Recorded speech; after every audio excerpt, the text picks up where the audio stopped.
வணக்கம் சிவாஜி முருகன் நேயர்களே. மேஜர் சுந்தரராஜன் நடித்த அதிரடி நாடகம் ஞான ஒளி. மேஜரே டைரக்ஷன் செய்த நாடகம் இது. கதை வசனம் வியட்நாம் வீடு சுந்தரம். நாடகத்தை பார்த்த சிவாஜி நாடகத்தின் அதிரடி அட்டகாசத்தை பார்த்து வியந்து போனார். நாடகத்தை பார்க்கவே ஆண்டனியாகவும் அருணாகவும் தன்னை மாற்றிக்கொண்டார். பிறகென்ன ஞான ஒளி திரைப்படமாக நம்மை மிரட்சி அடைய வைத்தது. திரைப்பட தயாரிப்பை ஜேஆர் மூவிஸார் எடுத்துக்கொண்டார்கள்.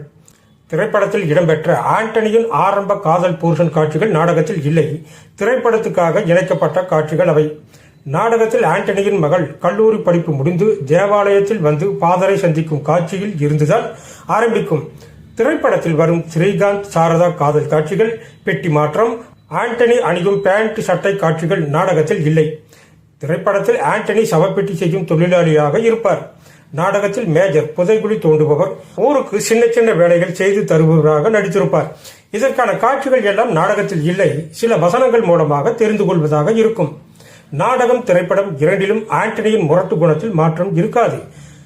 சர்ச்சில் வேலைகள் முடிந்த பின்பு மாலை பொழுதானால் ஆண்டனியின் குடியிருப்பு கள்ளுக்கடை வாசல் தான்.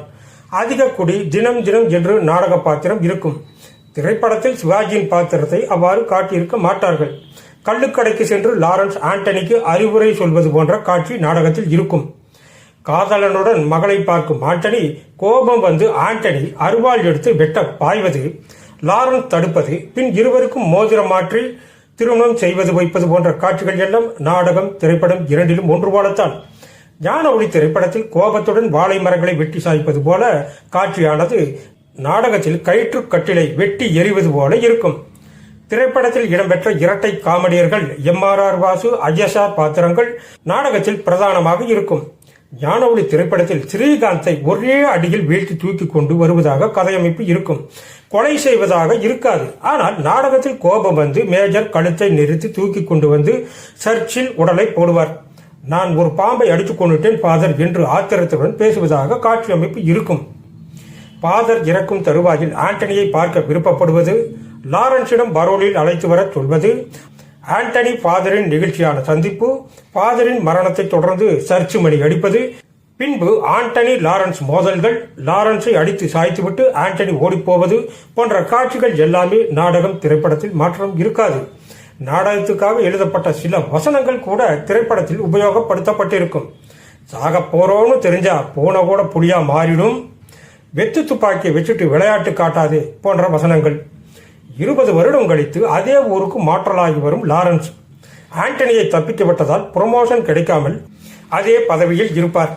நாடகத்தில் லாரன்ஸ் பேசுவதாக ஒரு வசனம், என் பேரிலேயே என் தளபதி இருக்கு, பிரிச்சு சொன்னால் லாரன்ஸ், சட்டம் குற்றவாளியை பின்தொடர்ந்து ஓடிட்டேதான் இருக்கு, நான் செத்துட்டாலும் நீ ஆண்டனியை கண்டுபிடிச்சே தீரணும் என்று மகனிடம் பேசுவார். லாரன்ஸின் தோற்றம் நாடகத்தில் வழுக்கை தலையுடன் இருக்கும். ஞான ஒளி படத்தில் பல வருடம் கழித்து ஆண்டனியின் மகளை சர்ச்சில் பார்ப்பார் லாரன்ஸ். இதே காட்சி நாடகத்தில் லாரன்ஸிடம் டொனேஷன் கேட்டு வரும் கான்வென்ட் டீச்சராக இருப்பார். கூட அப்போது மேரியின் மகளும் இருப்பார். மேரியை பார்த்து அதிர்ந்து போகும் லாரன்ஸ் அவளுடைய இந்த நிலைமைக்கு தான் தானே காரணம் என்ற மன வருத்தத்தில் அதற்கு பிரதி உபகாரம் செய்ய நினைத்து மேரியின் மகளை தன் மகனுக்கு கல்யாணம் செய்து வைப்பதாக கூறுவார். ஞான ஒளி திரைப்படத்தில் இந்த காட்சிகள் எல்லாம் திரைப்படத்துக்கு ஏற்றவாறு மாற்றம் செய்யப்பட்டிருக்கும். நாடகத்தில் மேரி தன் மகளின் திருமணத்துக்காக கடன் கேட்டு ஆண்டனியான அருணிடம் வருவார், தன் தந்தை என்று அறியாமல். அதுதான் அருண் மேரியின் சந்திப்பாக இருக்கும். ஆனால் திரைப்படத்தில் சர்ச்சில் கூட்டத்தோடு கூட்டமாக மேரியை அருண் பார்ப்பதாக காட்சியிருக்கும். லாரன்ஸ்க்கு சாத்துக்குடி ஜூஸ் பிழிந்து தரும் காட்சியில் லாரன்ஸ் பேசும் வசனம், உங்க இரும்பு கையால இந்த பழம் படுற பாட்டை பார்த்தா இதுவே யாருடைய கழுத்தாகவோ இருந்தா அவங்க உயிர் பரலோகம் போயிருக்கும். நாடகத்தின் இந்த வசனமும் திரைப்படத்திலும் இடம்பெற்றிருக்கும். அருணின் கண் கண்ணாடியை கழட்டி பார்ப்பது, இடதுகை பழக்கத்தை சோதிப்பது என்று நாடக காட்சிகளின் சுவராசியமே திரைப்படத்திலும். நாடகத்தில் சிவாஜி கேரக்டரை மேஜர் செய்திருப்பார். லாரன்ஸ் வந்து பரிசோதித்த டென்ஷனில் அருண் புலம்பி தள்ளும் நாடக காட்சி திரைப்படத்தில் தேவனே என்னை பாருங்கள் பாடலாக இருக்கும். இடையில் மகளுடன் சேர்ந்து வீட்டில் களையத்தில் சாப்பிடும் காட்சி, மேரி வீட்டுக்கு செல்லும் காட்சிகள் என்று சில மாற்றங்களும் திரைப்படத்துக்காக செய்யப்பட்டிருக்கும். இறுதியில் திருமண நிகழ்வில் மேரி களங்கமானவள் என்று லாரன்ஸ் சொல்வதும், அருண் பாய்ந்து மெழுகுவர்த்தி ஸ்டாண்டால் லாரன்ஸை அடிக்க பாய்ந்து பின் சுதாரித்து லாரன்ஸிடம் உண்மையை ஒத்துக்கொள்வதுமான இறுதி கட்ட பரபரப்பு காட்சிகள். கிளைமேக்ஸ் நாடகத்தில் வருவது போலவே திரைப்படத்திலும் அருண் தன்னை பற்றிய உண்மையை ஒப்புக்கொள்ள வைப்பதற்காக லாரன்ஸ் நடத்தும் திருமண நாடகத்தில் நடைபெறும் சம்பவங்களுடன் ஞான ஒளி முடிவடையும்.